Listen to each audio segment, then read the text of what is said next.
What if? What if you had a friend who died without knowing Jesus as their personal Savior? What if he or she went to hell? What if one day you received a letter in the mail from beyond? A letter from hell. A letter from your friend in the flames of eternal torment. The following is a dramatic presentation.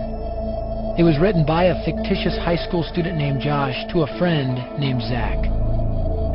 Although Zach had every opportunity to tell Josh about Jesus, he didn't. They were best friends. They played soccer together, they went to classes together, they partied together, they shared their lives with each other. But there was one thing Zach held back from Josh: his personal relationship with Jesus Christ.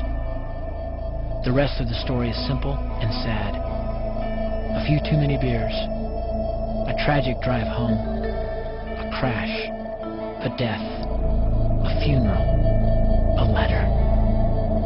Here is that letter in its entirety. A letter from hell.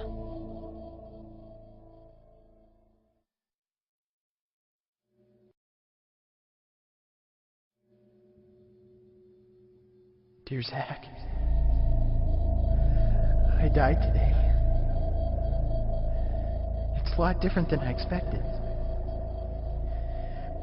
You see, I always thought dying would bring me into a world that's foggy and hazy.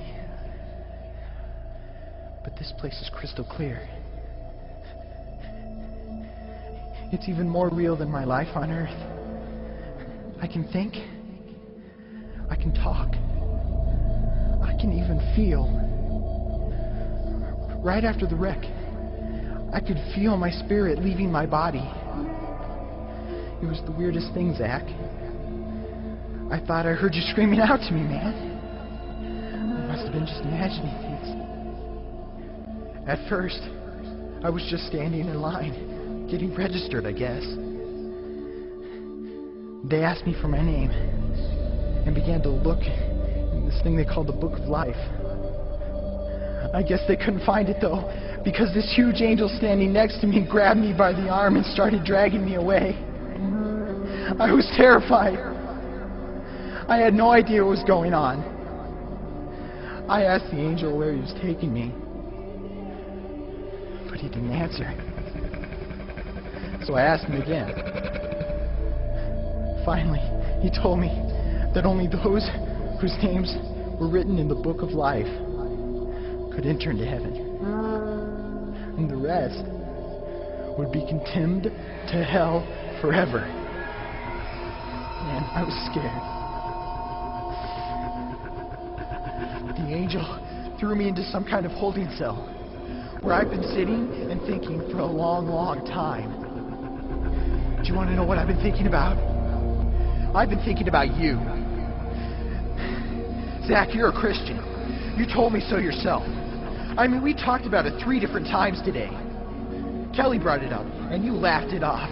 Coach Adams brought it up, and you changed the subject. I mean, it came up right before the wreck. Well, the question I can't get out of my mind is this, Zach. Why haven't you ever told me about how to become a Christian? I mean, you say you're my friend, but if you really were, you would have told me about this Jesus and told me how to escape this terrible place that I'm headed for. I can feel my heart pounding in my chest. The angels who have been chosen to cast me into hell are coming down the hallway. I can hear their footsteps. I've heard of this hell, Zach. They call it the lake of fire.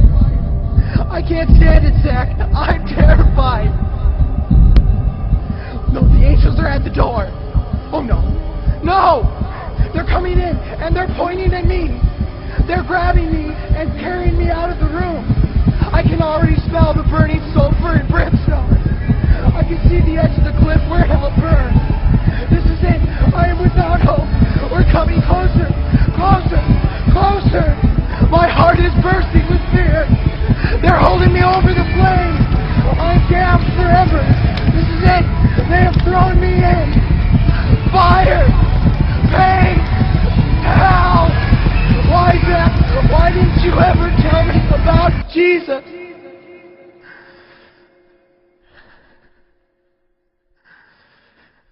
Signed, your friend, Josh. Your friend, Josh. P.S. Welcome. Wish you were here. Wish you were here. Wish you were here. Wish you were here. Wish you were here. Wish you were here. Wish you were here.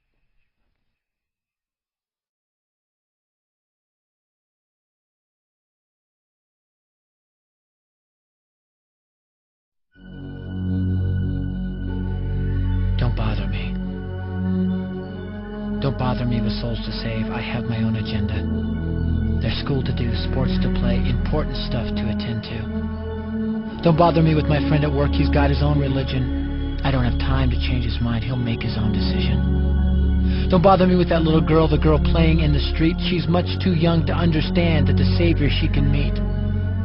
Don't bother me with the sounds I hear, the sounds of people shrieking, although I wonder who they are. Who are these victims screaming? Don't bother me with who they are. I really don't want the blame. Because it's my friend at work and that little